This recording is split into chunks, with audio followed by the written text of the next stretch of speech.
Today, we're talking ND filters. Now how one of these little guys right here can help to save your footage in the middle of the day. Let's go.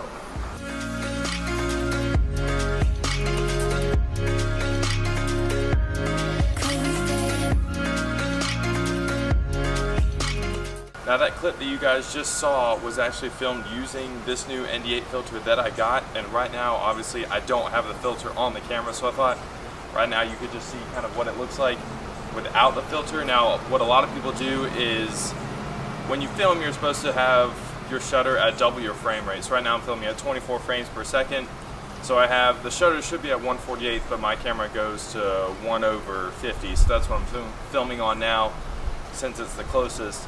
And what that does is it gives you a nice natural motion blur. But if you have like an overexposed image, then you're gonna, what a lot of people do is they'll raise that shutter speed, but then it gives your footage kind of this jittery look that in my opinion doesn't look good.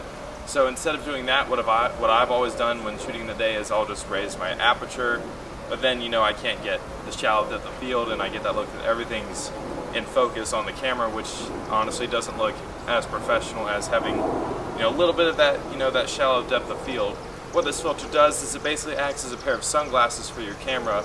That way it reduces the amount of light coming in, and therefore you can raise that aperture, keep your shutter speed lower, keeps your footage looking a little bit better, more professional in the middle of the day. This specific filter that I have is an ND8. There's all different kinds of variants. I think an ND8 is probably one of the most common though.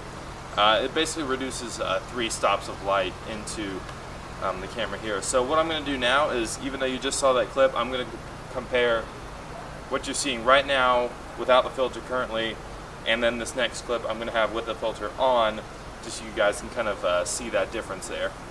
So this is with the filter completely screwed in. Now you can see just how much darker the image is around me. Like, you probably can't see me very well. I'm really underexposed. And so what I'm going to have to do is raise that aperture, that way you can see me better, and hopefully you'll probably get a more shallow depth of field behind me. And now I've I've lowered the aperture of my camera. Before it was at like f13, f14. Now I have it set to f6.3.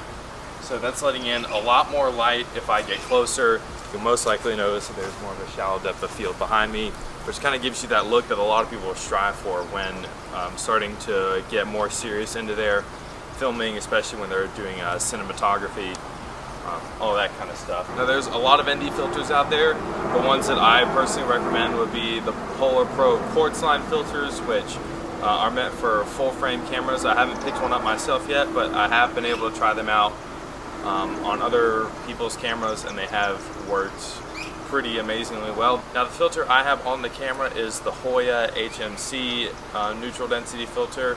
I think these are personally the best budget ND filters out there for what you get. It doesn't give you any kind of color shift in your image. It keeps the colors pretty true to themselves, and they're really not that expensive at all per filter. So I'm probably going to use the Hoya filters on all my APS-C lenses, and then I'll probably pick up some Polar Pro filters for my full frame cameras when I get around to it, or when it starts to fit into my budget. I'll link the filters that I use in the description below. I got mine from B&H, and you can just kind of base it off that link, and if you need to search for a specific filter thread for your certain lens needs, and you can just do that. It's pretty easy. I think they have a pretty wide variety for filter threads. So yeah, I wanted to have it kind of demonstrate this ND filter to you guys, have you see how it performs.